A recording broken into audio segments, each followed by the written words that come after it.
The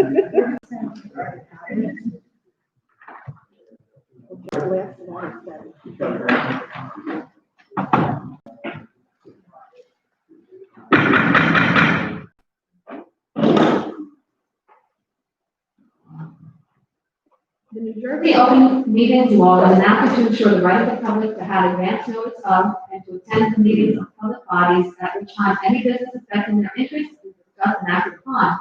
In accordance with the provisions of this Act and Board of Education Policy 0162, the Board of Education of the Borough of Boundbrook has caused notice of this meeting to be posted in the board office and at Boundbrook High School and mailed or faxed to the Courier News, Boundbrook Borough Clerk, South Boundbrook Board of Education, and any person who has requested individual notice and paid the required fee. Please stand for the pledge.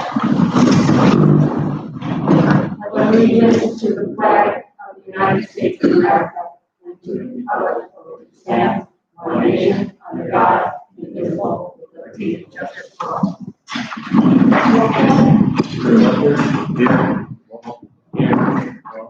Here. More. Here. Here. Here. Here. Here. Everybody is here. I just have to give a shout out to all the teachers, administrators, all the faculty, staff. 2020 school year is not an easy school year, so being a teacher myself, I certainly understand from the teacher's point of view, but I'm sure right down to the people that have to clean the buildings, the people that have to, temperatures, everyone is really, I give them a shout out because, it is a difficult situation and I know they are making the best of it. And so I appreciate everything that everyone does from the top all the way to the bottom. So, we take it one day at a time and we will get through it because we're going to work through it together. So thank you.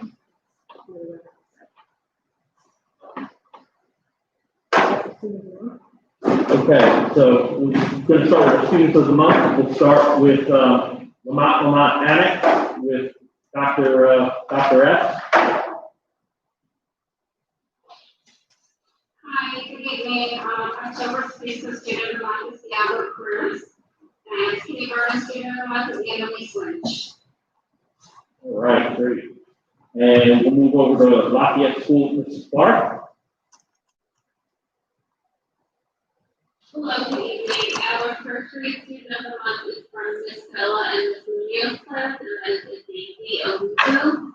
And our second grade student of the month is from Miss Green and Lloyd class, and that is Scarlett Diaz Fajardo. Congratulations. Congratulations. Next up is Mr. Edward from Smalley School. Good evening, everyone. Recipients for the Students of the Month for October. Third grade, Sebastian Azena. Fourth grade, Natalie Ramirez Hernandez. Fifth grade, Lorena Reyes Silva. And for sixth grade, Keaton Maldonado. Congratulations. Congratulations. And we're going to move over to Community Middle School with Mr. Santana. Yeah, second grade, student of the month, Abby Marcus Ramirez. And for our eighth grade student of the month, Gabriella Ayala. Congratulations. And we're moving on to the high school with Mr. Smith. Good evening. Presenter to the student of the month for the high school, ninth grade, is Ronald Borowski. 10th grade, Malika Taib. 11th grade, Dave Guzman. And 12th grade, Christopher Crozar. Congratulations. Congratulations. Now we'll move on to the GEM Awards, and we'll start with Lamont Anik and Dr. S. Anik School October STEM winners and support tax. Thank you so much for all of your hard work and dedication for our students and families. Congratulations. Congratulations. And next up is Lafayette with Mrs. Clark. Lafayette STEM is Stephanie Ashley. She's our art teacher. She truly went above and beyond. She made 130 plus art supply bags for our virtual students that included measured out paint, play, and really gave those students an opportunity to enjoy art to its fullest. So So thank you and congratulations. All right, now congratulations, and we're going to move over to Smalley School and Mr. Edwards. Good evening again. Our award winner is Miss Mona Patel, our ESL teacher. She's been super helpful for the Swan School the last 2 months.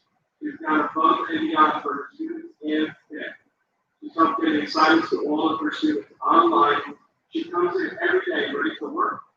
She did an amazing job scheduling with staff members, and she's always ready to help. She's a true team player for Swan School in Lafayette. Thank you, and great job, Mr. Patel. Congratulations, and we'll move over to Community School, Mr. Sam Sherman. Community Middle School's general award recipient is Greg Marcus. Mr. Marcus is our ESL teacher as well. He's done a wonderful job this year with his ELL students in getting themselves within the virtual platforms and the online platforms.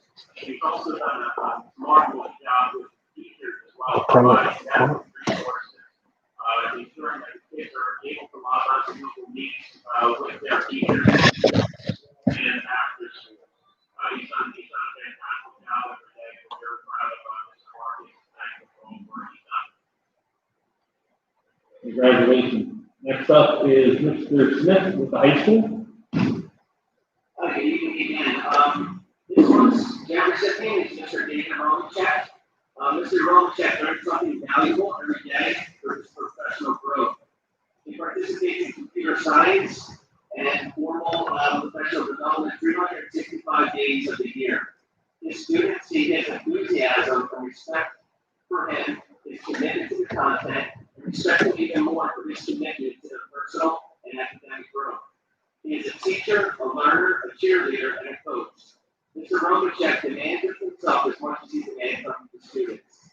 He demands personal integrity, personal well-being, academic curiosity, and a professional wonder for learning, not only in its content, in all areas of education. Mr. Romachek teaches computer science that nurtures personal and academic excellence in all aspects of student educational journey. He leads by example and by creating space in his classroom for students to learn how to learn and live well, so they will most assuredly flourish in their futures. Congratulations, Mr. Romachek. Well deserved. Congratulations. And for the district, we have Tom DeVideo. Tom, we had physics this past week and a half ago for the annex. We had to get about 70 computers ready, and our entire technology team did a wonderful job getting those 70 computers ready for the annex. Within a few hours, to get us ready to go fully virtual. So it's hard to choose between all of them, but Tom has been working very hard with making sure that we have Wi-Fi connections at home, as well as taking care of making sure our Chromebooks are ready to go. So for this month, it's the video for the district. So we're going to pivot on to our graduation cohort. And Mr. Smith, how many appeals did we successfully have for our graduation cohort? Well, there were 27 individuals that were marked as dropouts, but we have probably had around 17 successful appeals.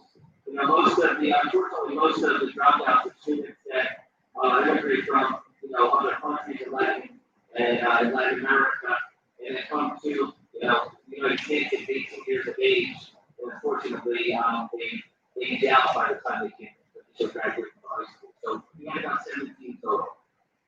Right, so you haven't gotten an official update of our cohort percentage at this point in time. We do have to report out that we did appeal 27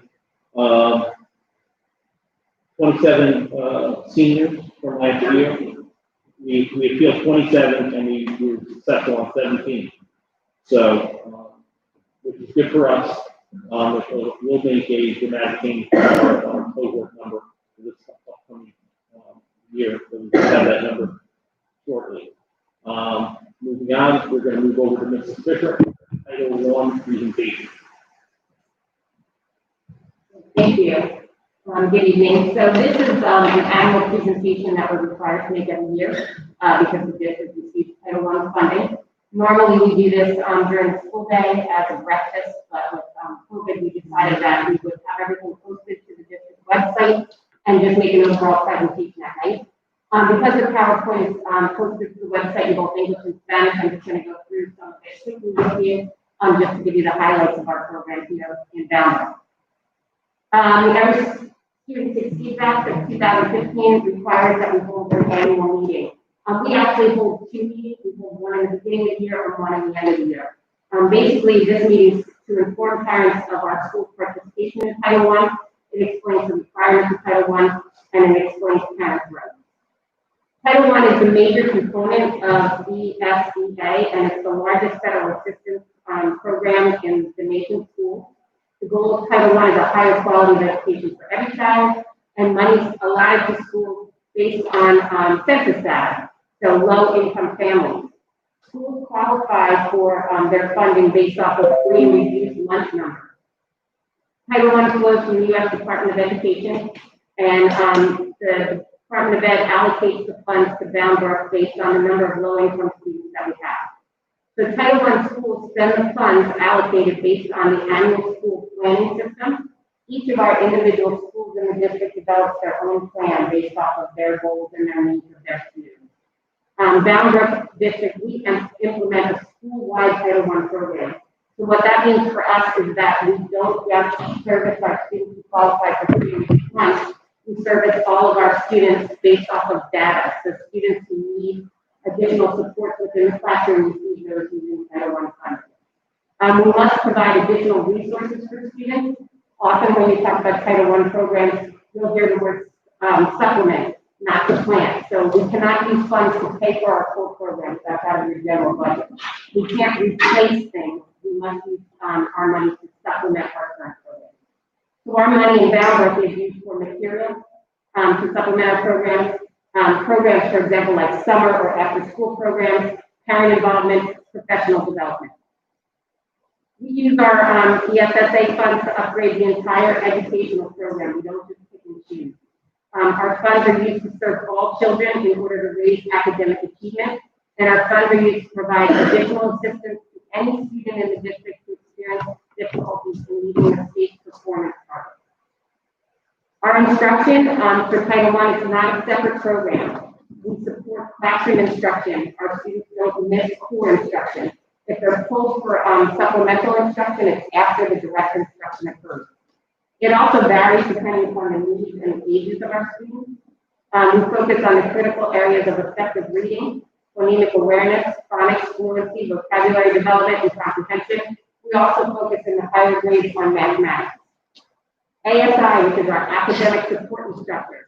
We have these at each grade level. They provide both in-class and pull-out instruction. They receive additional professional development throughout the school year. They communicate constantly with classroom teachers and other specialists that work with children. They do not give grades as an ASI teacher. Now this year it's a little bit different because some of our elementary ASI teachers are all co-teaching. So in their co-teaching role, they will give grades. As their ASI role, which they're doing during the remediation blocks, they're not assigning grades to students. They just apply extra support. They support the school district's instructional program by collecting student data. So they will use the DRA3, they'll use the Lincoln assessment, they may use the Dibbles assessment, they may use a baseline math assessment. They analyze that data, they look for gaps in student achievement, and then those are the students that they serve. They work collaboratively with classroom teachers and grade level teams. They employ daily instructional and interventional strategies to address the students' needs. Under the supervision of district administration, we develop and deliver instruction in a push-in and pull-out model to serve students who have been identified as struggling learners. We also make sure that all of our students that qualify for academic support instruction also go through the INRS process so that we can maintain records and documentation on the process. This push-in services mainly focus on literacy and mathematics, although we may provide additional services during science and social studies instruction. Pull-out services primarily center on targeting student deficiencies and utilizing specific instructional strategies or interventions. Specific questions or concerns, if parents have those, they can be addressed by the classroom teacher or the ASI teacher during parent conference time or at any time throughout the school year. Parents are encouraged to constantly or continually reach out, as well as the instructors reaching out to parents. So ASI will always outline the skills the child is reviewing. They're there to help parents understand what skills should be reinforced at home. And it's important to note that intervention time and materials are adjusted according to individual student needs. So they may not necessarily coincide with the direct instruction happening in the classroom. It depends on what the deficiencies we're seeing in the student data. Each school, K-8, will develop their own plan. We have those plans already. We develop them throughout the school year. And then what we do in the beginning of the school year is we begin to execute the plan and we begin to make adjustments for, monitor our progress. We set goals each year for improvement. We measure student progress. We develop programs that add to the regular classroom instruction. And we try to increase parent involvement in all aspects. The school-wide plan is developed with input from various stakeholders. So we're required to conduct a comprehensive needs assessment each year to identify student and staff needs and to determine appropriate programs. So the stakeholders, this group is made up of parents and guardians, the principal of each building, teachers in the building, other staff members, students, and then we also try to involve outside community members and organizations on our team. How can parents be involved? Well, we have a building-based school-wide planning committee. Each building principal will be reaching out, looking for members to join their team for the year. We also have this fall meeting that we're having. In the spring, we'll have another meeting. We have a parent academy for student success. Right now, we're putting together a couple of literacy events that will take place, hopefully in person, but right now it's looking like virtual over the winter months. The principals usually have meetings or coffee hours. We also have ongoing communication, such as email, phone, the building and district website, and again, parents are encouraged to set up a conference anytime so they need to communicate with the ESSA law requires that all Title I schools and families work together. So as I said, you can become a part of the annual school planning team. You can have school-level parental involvement meetings, and we have a parent-school compact. Descriptions of these are all posted on the district website. As far as our obligation, we need to convene an annual meeting to inform parents of Title I students regarding the requirements. That's what's happening tonight. We also need to offer meetings at flexible times, so those parent involvement meetings within the building will always be at times that's mutually convenient for our members to attend. And we're also supposed to provide parents of Title I students with timely information. That's why the district website is key here, because everything will be posted there in English and in Spanish as the documents are created. We assist parents in academic content, and we also provide materials and training to assist parents and students who are enrolled in our schools. So 3 things that you should look for on the website. It's the Parent Right to Know letter. That informs parents of their right to request information regarding teacher and paraprofessional qualifications. All of our teachers are highly qualified, and we certify that on the website as well.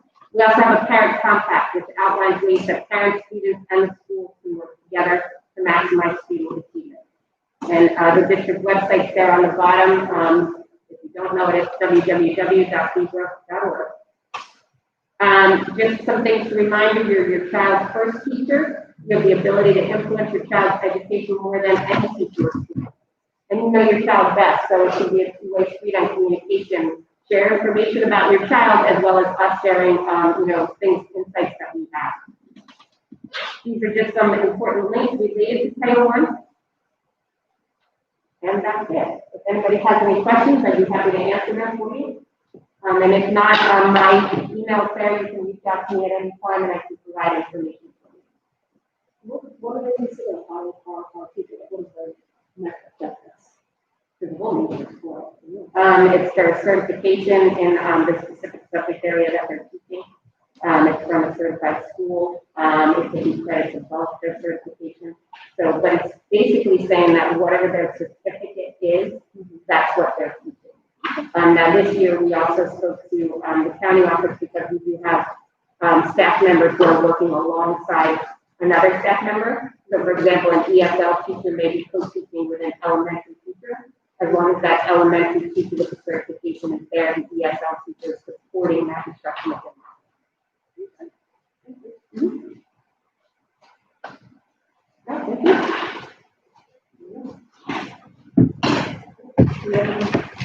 We had two committees. We had human resources messaging. Obviously, we integrated over some COVID numbers. Governance, we talked pretty much about our current hybrid schedule and possibilities of moving forward. And we had a policy committee meeting with the policies I got to tonight, which we review, we discuss. At a later date with the facility. That's pretty much it. The other thing I gave you was the obviously the data was in person. You have that. And I guess my other piece is just a COVID update. We had a concurrence this week on Wednesday. Obviously, since Thursday are rising. In my recent report, I gave you new guidance from the state about going virtual and the Thanksgiving concerns that some of the schools in the county have. So if you have any questions about any of that, those things, you know, we can answer those. Other than that, Time frame wise, as far as making the decision. I mean, I think the parents, you know, that decision is made because we're not fully virtual. And that conflicts, I don't know, that's depending on school. well, again, I think that, you know, I think that's why I put it out there. I think we need to have serious discussions about a number of things. You know, you have data about how many people want in person. You know, what we have, what we can't have. You know, we have to talk about what adjustments can be made, what can't be made. And then from there, if you're going to house those kids, you know, there's a number of different things we talk about. Some schools want the 3 feet of social distancing, which I'm not sure is going to be applicable for us. We can maybe try and open up a lot, but that's going to take some time. You know, the middle school is as big as the middle school is going to get. We're covering a lot. Are we going to go to an ABE? Are we going to go to an ABE schedule? If we're going to do that, we have to give parents at least a couple of weeks to make arrangements. If there's any concern about Thanksgiving with family gatherings and things like that, I think we need to come out within the next week and a half with the state. If we decide that, you know, the board wants to play it safe and do something after Thanksgiving, we'll work after Thanksgiving based upon that. We need to let families know that because we're going to have to give them some notice that's what's going to happen. So there's a lot to discuss. There's a lot of things we need to talk about, but When does that discussion, yeah, when does that discussion happen? I would think we really need to do it under new business later on. Yeah, we're gonna have to see what that- Well, again, I Yeah, we all agree. kind We need to get all of this out. And you guys got to give us some direction of what you want. So to just clarify, so like, so pre-K, there are 4 seats available and there are 13. It's actually, you take the 4 minus the, So there's not more efficient. Right. Okay. All right, so clearly, based on this, we have a lot more parents who want to come back and and we have one. it's just an opposite.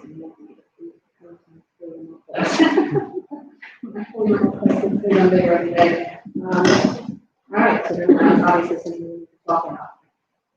At this point, we are up to number 4, which is open to the public for agenda items only. If there's anyone that needs to speak about anything on the agenda, give your name and address.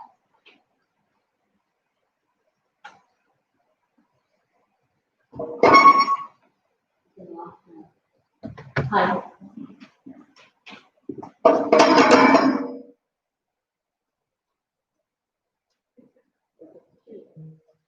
Hi.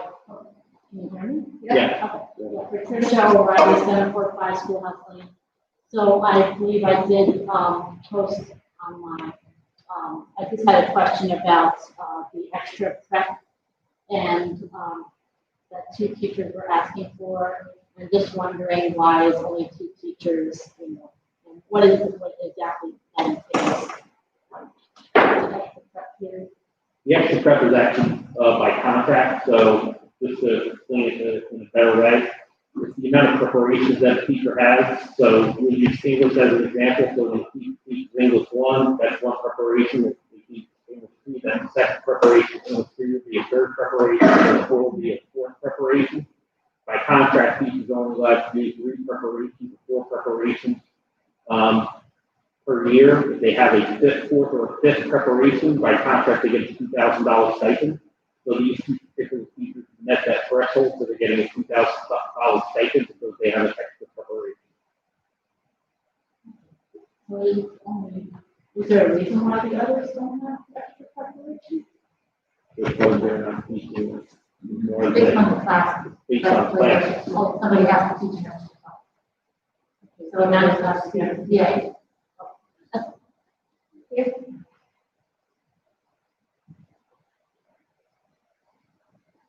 Anyone else? I think one, approval of the minutes, resolve the Board of Education. There's none. Resolve the now Board of Education approves the minutes for the following meetings, regular and executive, October 12th, 2020. Can I get a motion? Motion. Mr. Long, can I get a second? Second. Mr. Long, any comments or? Mr. Valera, this thing, and who's the other one? Ms. Martinez.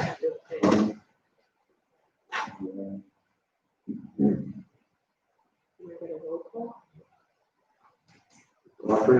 Yes. Rivera? Yes. Vaughn? Yes. Ms. Musto? Yes. Ms. Martinez? Thank you. Ms. Morris? Ms. Stevens? Yes. Ms. Rubin? Yes. Mr. Valera? Abstaining. Ms. Bodger? Yes. Thank you. 6, personnel resolutions. Resolve the superintendent recommends for approval the resolutions as outlined in personnel resolutions under district and high school number 6.2 to 6.7. Can I get a motion? Motion. Ms. Morris, can I get a second? Second. Stephen, any questions? I was curious with the Saturday, That was a pilot that was done last year at the high school. They decided to try out Saturday detention for 4 hours for kids.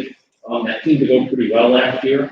So they wanted to do it again this year, so I gave them the okay to do it this year, especially with the virtual kids. Since they're not here during the week to do a Saturday detention with them. So that's what we're gonna get started. No, they're gonna come Oh, in they're Saturday. in school. Yeah. And what, so the parents agree to that, or how does that work? Well, if they get tested, they'll need a parent to agree to it. And that's it. What is the parent procedure for someone if they just go on Saturday and just to be in person? And I guess Mr. Smith and the administration will figure out what's going on. Yeah, I was wondering, what does one get detention for in the virtual world? Well, you got the code of conduct, and I'm sure there's violations with the code of conduct. You still have the kids not, attending classes, skipping out of classes, so there are consequences to that. They're arriving late for classes, there's still consequences to that. And Mr. Smith just let me know that this past Saturday had 42 kids come to Saturday detention, so it is working for them, so it is something that. Where did the house really to socially distance? Now, is it up to 4 hours of Saturday detention? Yeah. Okay, so you can have 30 minutes. I don't think it's 30 minutes, but. No, but you know that, Yeah. yeah. I just want to make sure that 42 kids do not have 4 hours of detention. I'm assuming this is just a high school.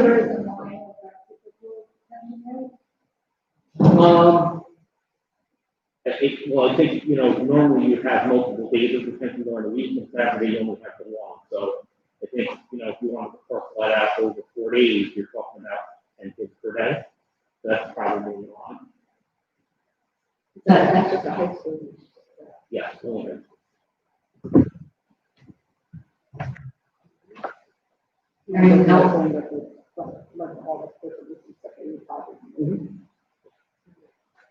Yeah. You know, that's all.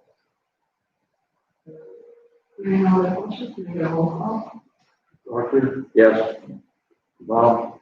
Yes. Ron? Yes. Muslim? Martina? Yeah, but I'm gonna abstain from this.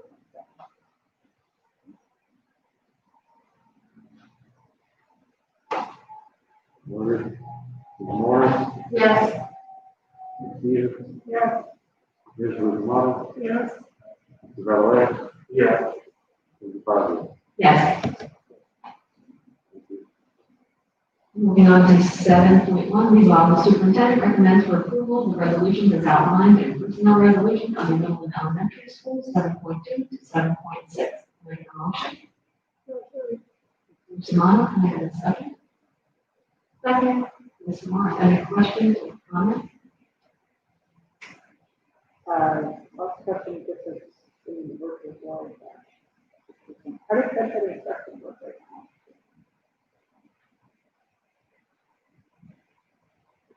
Pretty much the same way virtual is working right now. Yeah. Obviously with that type of instruction, we really probably don't have it right now, considering where we are, but again, we do approve people, we have fun. Example would be if there was a particular student who was maybe hospitalized and was coming out of the hospital, and they couldn't do a full day of virtual, and it started for only maybe an hour a day, that would fall under that side, and we have to do it that way, for them to have the possibilities, things like that. Hearing no other questions, can I get a roll call? Arthur? Yes. Bob? Yes. Ron? Yeah. Ms. Muslim? Yes. Ms. Martina? Yes. Morris? Yes. Peter? Yes. Ms. Romano? Yes. Mr. Valorez? Abstaining. Voted, and Mr. Fabio? Yes. Number 8.1, resolve the Dallas Board of Education approves the resolutions as outlined in financial resolutions 8.2 and 8.6. Can I get a motion? Motion. Wrong and second. Second. Any questions?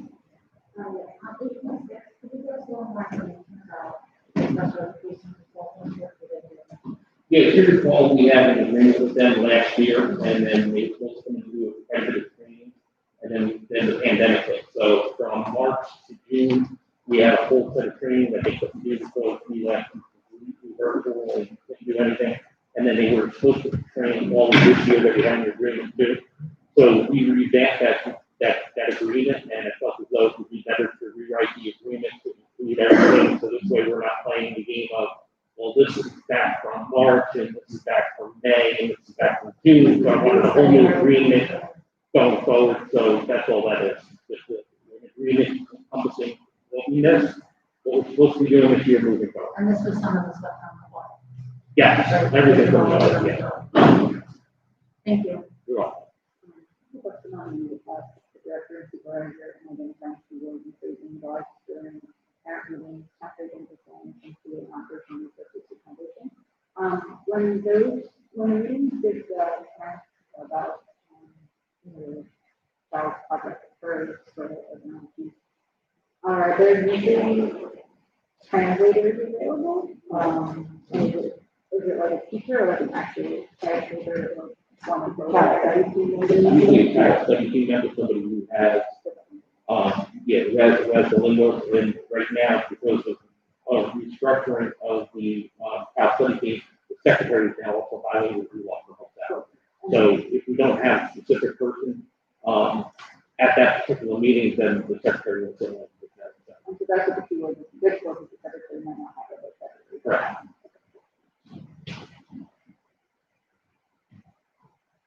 Seeing that no more questions, can I get a roll call? Arthur? Yes. Bob? Yes. Ron? Yes. Ms. Muslim? Yes. Ms. Martina? Yes. Ms. Morris? Yes. Ms. Peter? Yes. Ms. Romano? Yes. Mr. Valorez? Yeah, except that abstain from check 3706.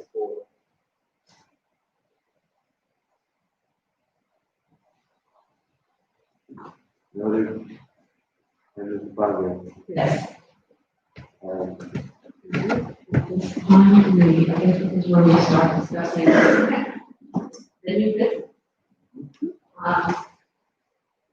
Really, I mean. Well, I'd like to start like this. So we have the data about the second market period, but before we get to the second market period data and talk about that, let's start with something simple. Let's start with the information that I gave you about Thanksgiving and the concerns that other districts are having about Thanksgiving. Let's talk about that first and get that out of the way.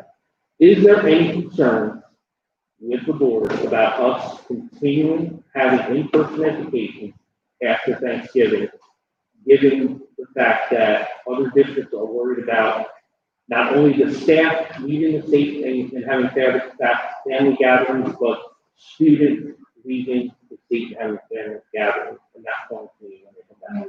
That's a protocol in place, we're supposed to. Right. Oh, and a reminder of that, we're expecting you to follow these protocols, otherwise. If they don't follow, it's what's gonna happen anyway, and I think people are interested in being in school. I know at myself, I would have traveled, but I'm not, because for that very reason, I can't. You know. Yeah, I agree, I think, you know. You can always go, you can always stay home, teachers have a different issue, but that's, Right. you're getting paid. Unfortunately. So, The kids back.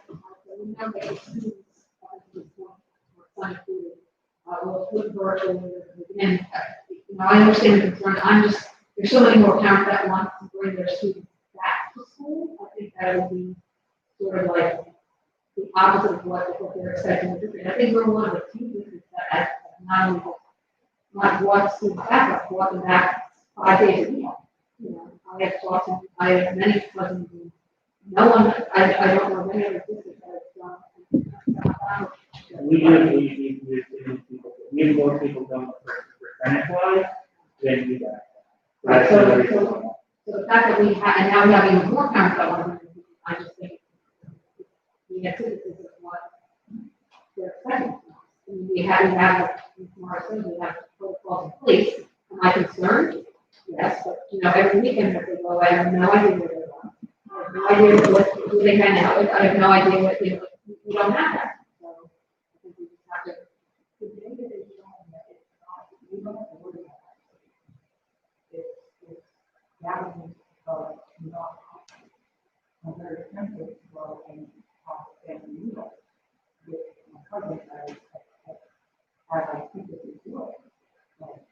Right.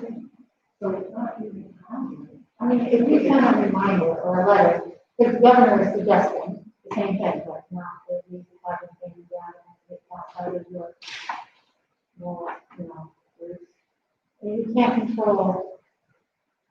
Right, I don't think we can control, I mean, even, you know, Halloween is this weekend, you know, and I know there are people that get together on Halloween, you know. I think we set the precedent with every time there's some sort of time for a gathering that we have to close without. Or We have to without go the look weekend. into the second week of January. Right, right, exactly, so. Christmas is also, there's a week break in Christmas, so you think about Christmas. Yeah, but then when you. I don't know how many people do something. But I just, I'm not doing it. I think the issue is how it keeps getting like to the point where, because we can't predict how many people are in there in the future, right? That there is a fallback plan that like worst, I'm just gonna say like the worst case scenario, like there's like 3,000 cases plus that are happening that are like just because it's the fall and like it's easier to spread in the fall is what they're saying. So I think like I don't want everyone to start going virtual after Thanksgiving, but I also think there should be some emergency plan if we see that, oh, cases are going up. We may have to, yeah. Right, I think we should just follow. I think pulling the rug out now and saying, oh, we're gonna close because it may happen. I think that's the one. Listen, I wouldn't be doing my job if I didn't give you the information, give you what everybody else in the county is talking about. Which a lot of schools are just starting to bring things back, so if you all of a sudden go virtual. I fully No, understand. I'm just thinking in my own start playing.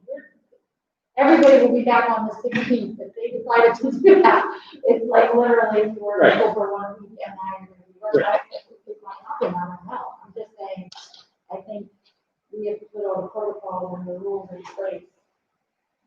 And we can always call that, what is everybody else doing? I agree with everything that's said, I support this position, but also I don't think we compare well with a lot of districts in Somerset County, which are different backgrounds, different travel patterns, different sizes. And I think what we put together here is working for now, so I would not change it until we have it. We're also at a lot less risky because the biggest risk a lot of schools have is the buses and then getting to school where we are district. And so walking and not just this specific cohort where like they take a bus that's their cohort and they go to a classroom, which is a separate cohort that could easily spread it that way too. So there's a lot of people that could spread with that. And they're saying that elementary schools, the kids, the younger kids, don't spread it as much as they were saying it was early on. So if like worst thing happens, we can just say high school can go virtual and elementary, the middle school just say, because those kids need in-person education more in the high school. Yeah, I think we just play on here. Yeah. I think we deal with it as it arises, and if we have the protocol in place to put it fully virtual, if that's what is needed, but I don't feel like we should put virtual because we have other people. Wait, so that would be the other meeting.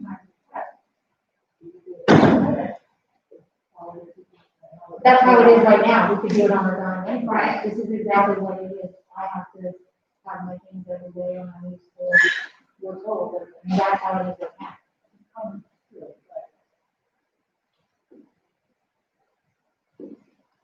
If it's something that can be avoided. Yeah, I don't think we should, I'm afraid, because then we go to Christmas, and then we go like, where does it stop? We'll just constantly I think- assume that it's gonna, the worst case scenario is gonna happen, and then we just. Could we send out a letter to the teachers and the parents to be like, hey, this is our plan, but like, we prepare to go virtual after Thanksgiving. But I don't know, like, this is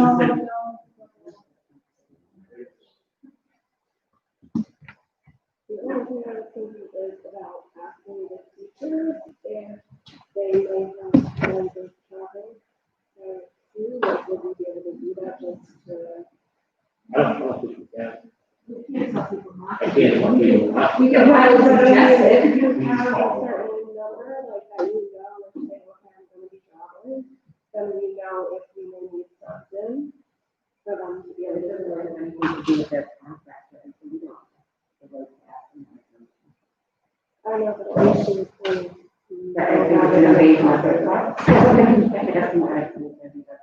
Yeah, I mean, like, if it was something like when you have a spring break, and you're canceling spring break, the teachers were already expected to work at that time. So that would be why you would be able to ask them. But you couldn't ask them out of the blue to share that information, and then just ask, they're not obligated to share them, it's not their own personal right. You know, that would like be saying to people like this Friday, so we plan on going to the meeting. I was just gonna say, I would say, where do you draw the line? Because really what you wanna know is, forget traveling, are you seeing anyone else that's outside of your household? Are we now asking every night they go home, who are you seeing tonight? And you and I have conversations, and we know we have people that are gonna go through families and things like that. We've had open discussions about, the relevant pieces that we both know that are out there. And, I don't think you're gonna stop it from being, I don't know necessarily everybody's gonna be truthful about it or not. But Warren, you wanna add anything? Yeah, I wanted to add that, most teachers have the same feelings that you have. They want to go someplace, but they're not going to. What we're finding in school is we hear the stories of the kids where they're going. The Thanksgiving, traditionally, college kids come home. What group of people have their COVID right now? It's the younger people that are in social settings. That's the college age kids, the 20-year-olds. That's part of the concern, and that's just what I wanted to add. It's not necessarily that we are planning on going, because most of us are locking down on weekends. It's the people that are coming to the house, and it's family. And, know, they have a tendency not to wear masks when family is around. And they say that the number one, reason why people are, the numbers are going up is because of the small family social gatherings. And that was the concern for the Thanksgiving. Yeah, I mean, I don't think there's anyone that's not. I mean, not right. Send out a reminder of what the governor and Well, Yeah, To and I everybody, think just right now, everybody, yeah, I you mean, know, our no. staff is doing fantastic. I mean, I can tell you that there are two people that are not in today due to concerns like what Warren is speaking about, and they were told to stay home until we get the proper plan. So the staff has been great about that. We can send a reminder out to the parents, you know, about being diligent during this time, and we can do our due diligence and do that. If that's the way you want to go, we can do that. That's up to you. I mean, I will say for the colleges, not, if you're living on campus, there's a lot of testing going on. So any kids that are living on campus, a lot of testing going on. Portland has already been tested 6 times. So, you know, and she's a small school, but like if you're living on campus, everybody I know on campus. Now, if you live off campus, then you're not part of the cohort. I know, then that's a different concern, but at least the ones where they are having to live on campus are know the protocols are in place where, you know, more safety than you can.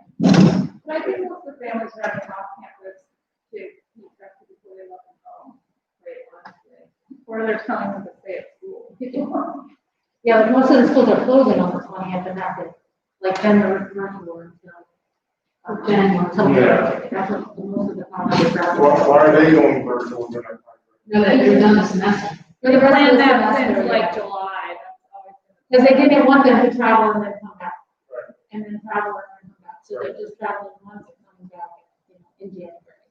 Which is what most of the colleges that I know, colleges. So, for a certain, but everyone I know is doing that. So I heard from this side of it.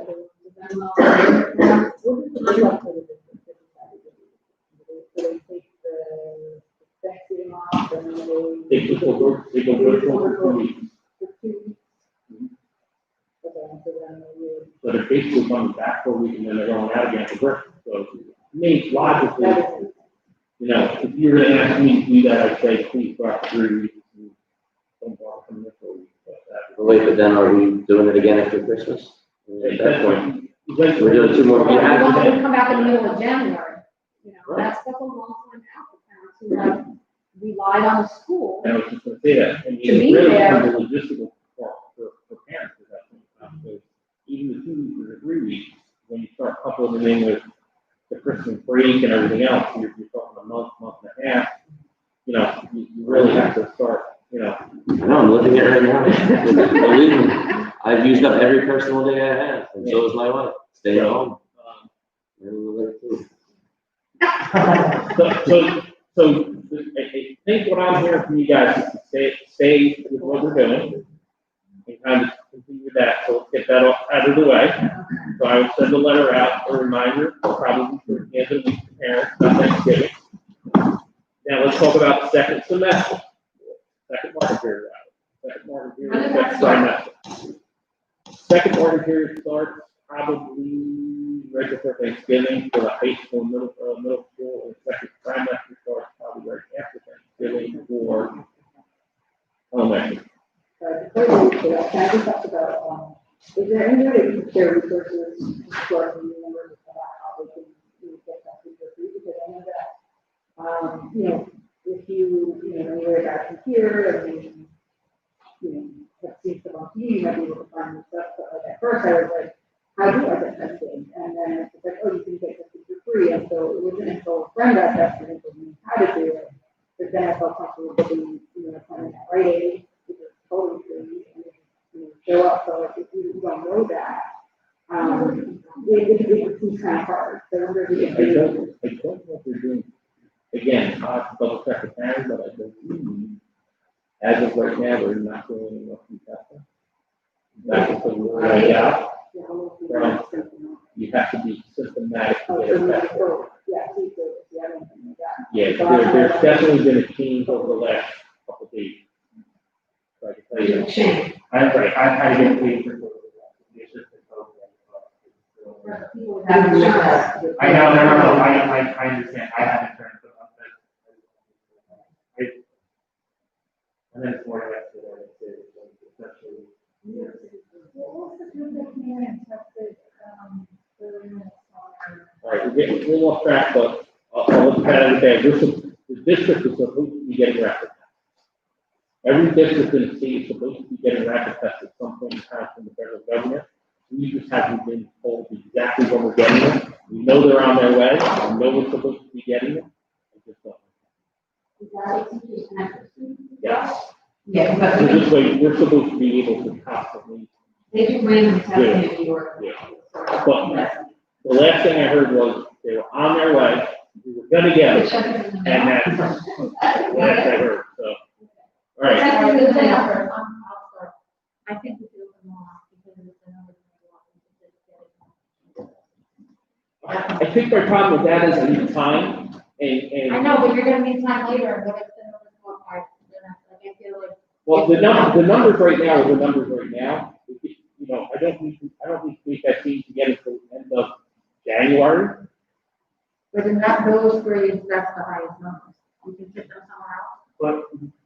But just hear me out for 2 seconds, okay? So I know the number looks large, but when you break it down by classroom, it's 1 or 2 kids class that you're over. So I know what I'm saying is not the popular statement, but hear me out. If you go to 4-foot social distancing, you can get them all, All of them, with all, even middle school. even though. Now, I understand that may not be the most popular thing in the world to do, but you do have other schools at 3 feet. With the other guidance at 3 feet, state at 6. Now, here's the other problem. I can open up the month, it'll take care of the attic 6 feet, but it's not gonna take care of Lafayette, it's not gonna take care of the middle school. So you still have 2 schools where you can't fit those kids. Well, the middle school is, there's one that's under and then 2 that are over. So it's only- Middle school 7th, 8th grade, both grades are over by like 1. Oh, no, okay, that's the Oh, no, two, so it's just 2 students. Two students each grade. Yeah, that's what I'm saying. But to make it work, those 2 classes would have to go down to a 4-foot social distance to get those 1 or 2 kids in a particular class to make it work, right? It's the same concept at Lafayette and at the annex, because to me, if you're gonna do it at the middle school for 1 or 2 kids, what's the difference if you do it at each of those other classes at that point in time? But if you're not gonna do it, then don't do it. And then at that point in time, then it's very simple, you're going to probably an ABB. Yeah, that's, I don't know. And if we're gonna go to an ABB, we gotta notify everybody out there and tell them now, because we're gonna have to make arrangements. In those particular schools. Yeah. Didn't we do that? When we. I don't, Lauren, I'll let you chime in on it, but I don't know how comfortable the teacher would be in those schools if we have to go down from certain classrooms down to say a 4-foot or a 5-foot separation instead of a 6 to get an extra kid or 2 in each classroom. Are you asking if the teachers would be comfortable with a 4-foot separation? 4 or 5-foot separation, They're yeah. not comfortable with a 6-foot separation right now, they're still concerned, so if you reduce to 6 foot, there's gonna be an increased concern.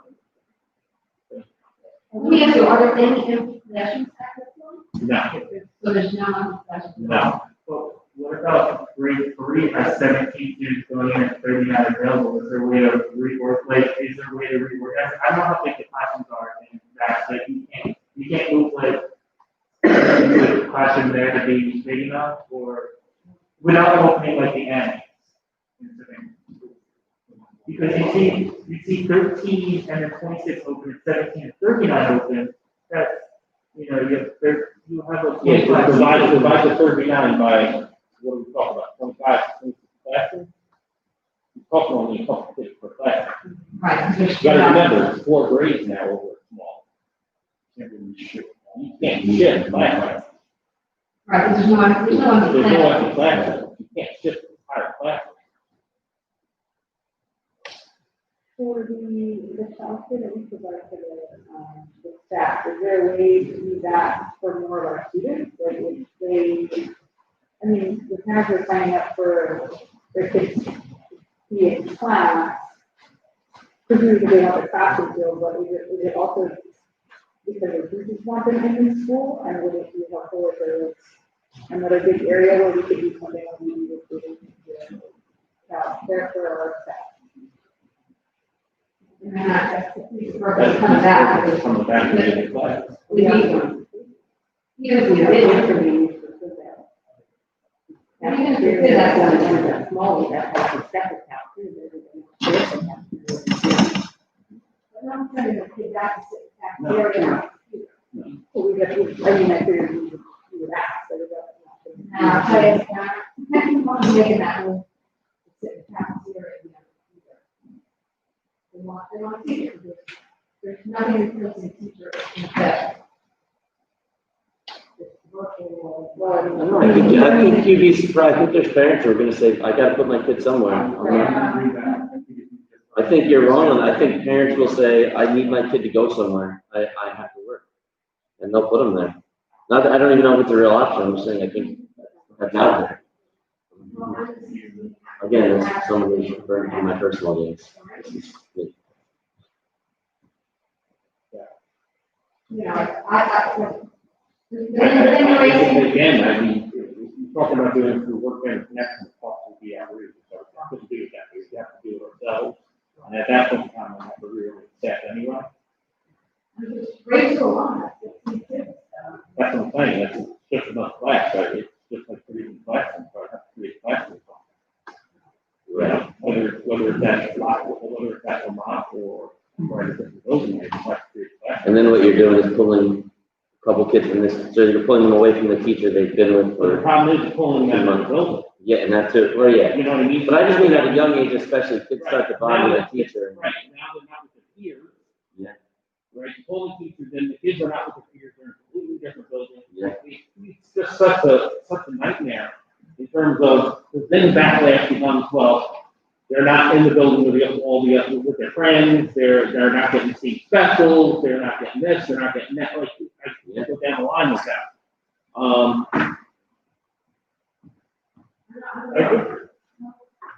think the biggest difference in pre-K and kindergarten is there's 13 and there's 17. Pre-K and kindergarten I can work out, because all I have to do is open up them. Yeah, so I think we have to. I mean, I can open them up, I probably need 2.5 weeks to open them up. Where am I gonna put all the stuff out? There's no way to move grade 1 back to Lamont / Annex, right? No, they're not open. Just making sure. It's a heavy lift. Right. Now, just open up them up. I hear you, I'm just, Well, let me ask you, if we have pre-K, kindergarten, just people that are coming back. If it comes back, I can't put one or two in the back of the I can't put 2 days. I don't even know if furniture downstairs at the house. Again, it's still logistics of looking classrooms and everything. Like I said, I need 2.5 weeks to minimum, it's logistics. There isn't much more than logistics. We had an empty building. well, how does everybody feel about, I don't think the town should be very happy with it. I don't think it'd be happy with an ED or an AD, because right now you have 45% of the parents who send their kids 5 days a week, every week to school. A change in that is going to create habits for their schedule. So I go back to, we have to some way come up with something that's going to work for all the kids that we have. The easy solution, again, and I fully respect Norman's opinion on this, and I do believe that we would not be happy going to a 4-hour social distancing. Do we have any other schools in the area? We all face the same, we do all the other ones.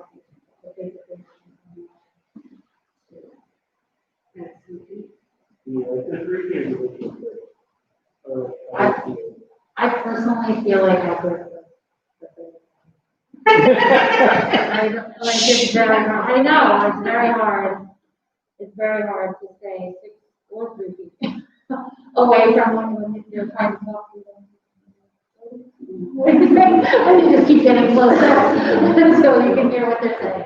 So I am not discounting any of it, because I think the same thing, but it's always after I've already done it. Why don't we do this? The direction from the board is to try and make this work 5 days a week with the numbers that we have. The unfortunate part of all of this, unfortunately, is I'm only in district this week, and then I'm out for 2, and then I come back. So I will try and have something for the November 16th board meeting.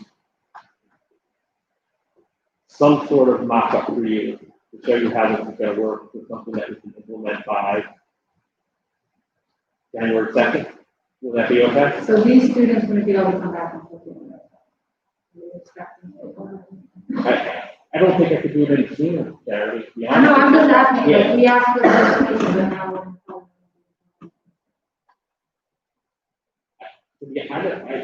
I didn't expect the number. You know, I'll be honest with you. You know, when everybody asked for virtual and they had that high number of access to virtual, I didn't expect this many people to want to come back, and listening to how many people who came in and then went back out, and other districts that listening to their numbers that are out. Probably hindsight's 2020, if you remember better that our parents probably would have wanted to be in, because our parents are different than anybody else. Could I do it a little quicker? Maybe. My hardest thing to tell you, maybe I can do it sooner. You gotta get through the 16th to tell you, because I gotta talk to Joe here in Dolan. I really gotta go walk Vermont with him tomorrow and see what we can do in terms of moving furniture, where can I put the furniture, where it's not in everybody's way.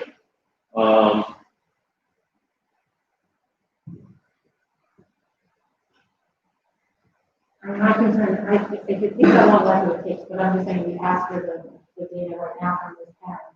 I don't think that was. That wasn't our intent, no. Right, that they were thinking, Right. I'm saying yes now to do this. I would It is what say- it is, and that's what it has to be, Yeah. I'm just saying. I would say the latest would be January, maybe you could do it sooner. Maybe you could do it sooner.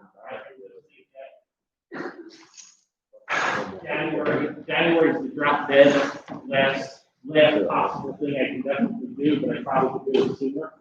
I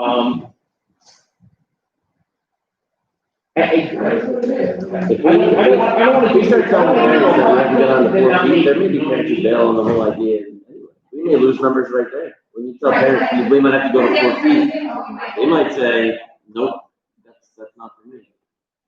The numbers may change, well, I'm just saying, when you, I don't want to scare anybody. no, I just think whatever the plan, I'm just an example, but whatever the plan is that you come up with, there may be parents that say, actually, you know, that's not the plan I thought we were going with, and, you know. Well, I just think these numbers aren't necessarily 100% accurate until they really hear, until the day comes and you say, here's what we're doing, are you coming or not? That may, these numbers still could change, which I know is impossible to deal with. I understand, I'm not saying right or wrong, that's just the reality of. Absolutely, no, that's what I mean, no matter what plan you say, these numbers are gonna change. That's my guess. It's hard though, because, you know, if we all, if we were saying we're all on the ground, we can't get back in, we will suddenly just, Legally, I don't think you can. I don't think. The directive to us is, if they want back in, we have to give them the opportunity to get back in, right? Which is what I told you before, so if we had the number so high, it would force us to go to an 80 day or 80. I had to preface this a few weeks ago saying, that's where we may end up. Have to do the same thing, not just our school. Right, it would be the district, so. Which is horrible, Well, because listen. there's plenty of levels that we need. We have the data, we now know what we have. The direction from the board is try and make it work 5 days a week. On November 16th, I will come back with a plan. And if I can do it, I'll tell you I can. If I can't, I'll tell you I can. How's that? And whatever it is, I'm gonna lay it out on the 16th. And we'll go from there. How's that? And I'll give you a hard time frame of when we're gonna start. So if it's sometime in December, it'll be December, if not January, it's January. Fair enough? Okay. Unfortunately, PPE is still so hard to come by because it's not PPE, but my teachers still not comfortable in the space side. Well, it doesn't mean they need. I mean, they have their masks. Yeah, I mean, like a fan, for our more comfort for a lot of people, but obviously it's not really a possibility considering it's so. Well, the P95 masks are come by, they're also very hard to use. My wife has to wear one every day, and it's very difficult to breathe all day long. So, again, I don't know how comforting that is for somebody who has to sit and walk around with it to be in all day. So, We didn't hear from last year. we put them in offices. I really wanted to, and again, maybe this is my fault too. I really avoided putting some of those things in classes, like the plexiglass cubicle type of thing. A, because it costs a lot of money, one, is over what are you gonna do with them, but B, kind of puts them in a cage.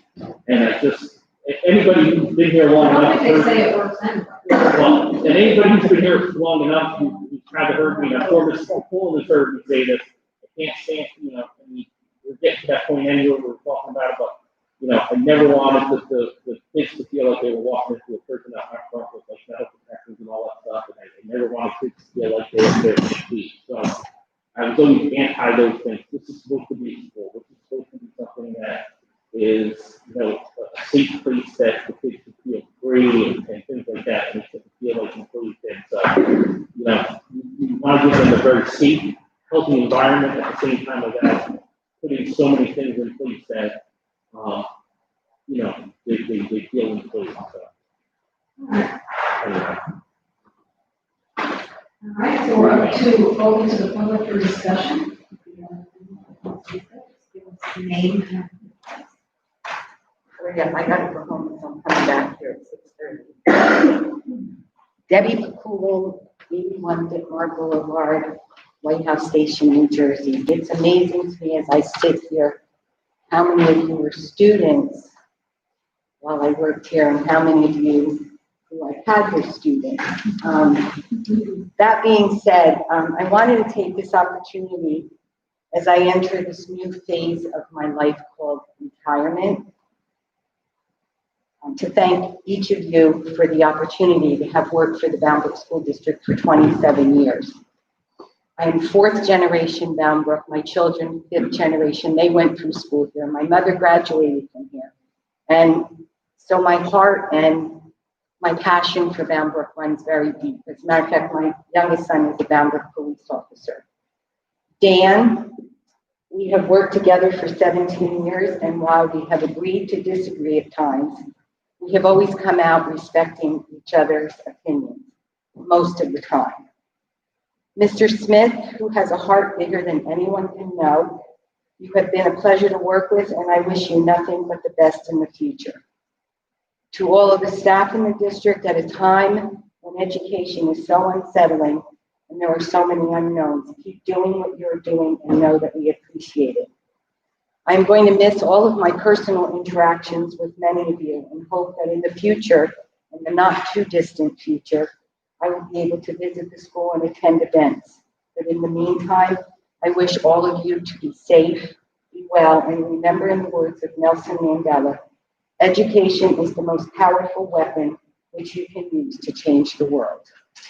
And once again, I want to thank you. It's been a long time since I've been to a board meeting. I'm not going to be coming to any anytime soon. And I do not envy you guys in what you have to go through in making all of these decisions. And so to all of you, also be safe and be well. Thank you. Thank you. Thank you.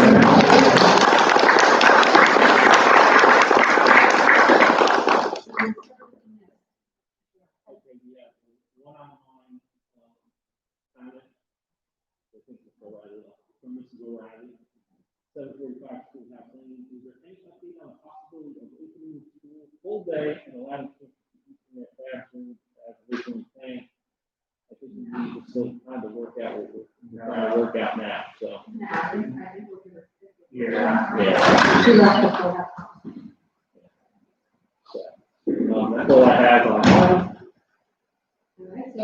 we need to get, go through executive can I get a motion to go to the executive order? Hold on, pretty much just EIDs.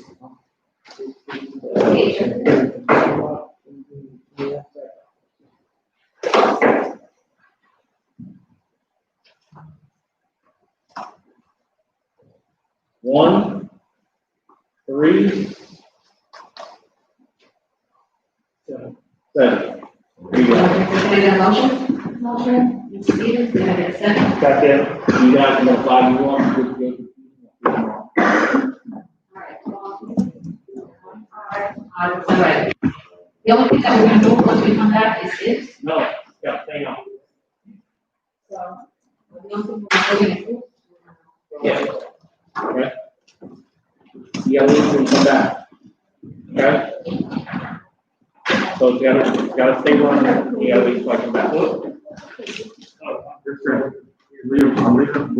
leave our stuff here, so you gotta watch it round up. Yeah, I will be here.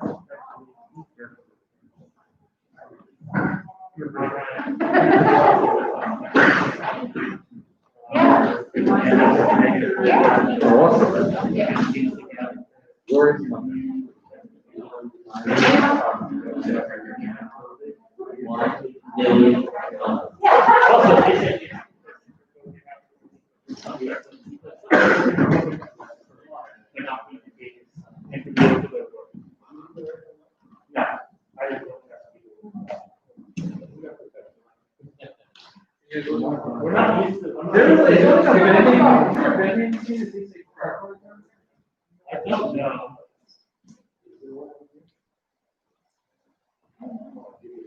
No.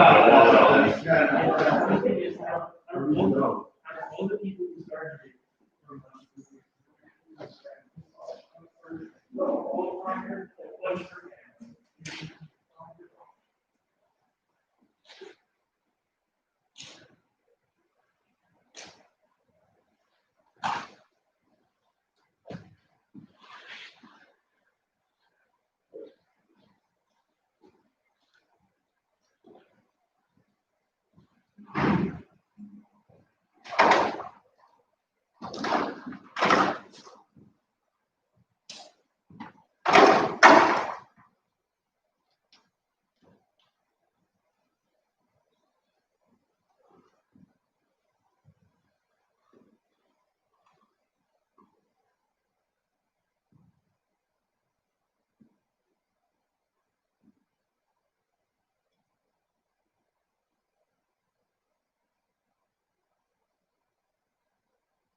Okay,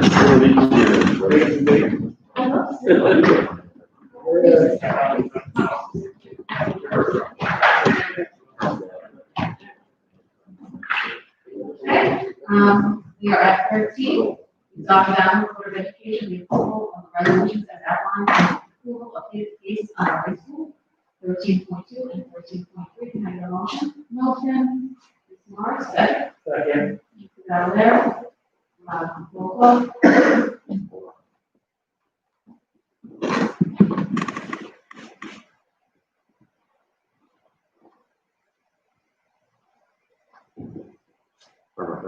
Arthur? Yes.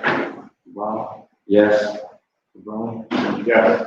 Martin? Yes. Martina? Yes. Moore? Yes. Stephen? Yes. Mrs. Lamar? Yes. Valerie? Yes. Yes.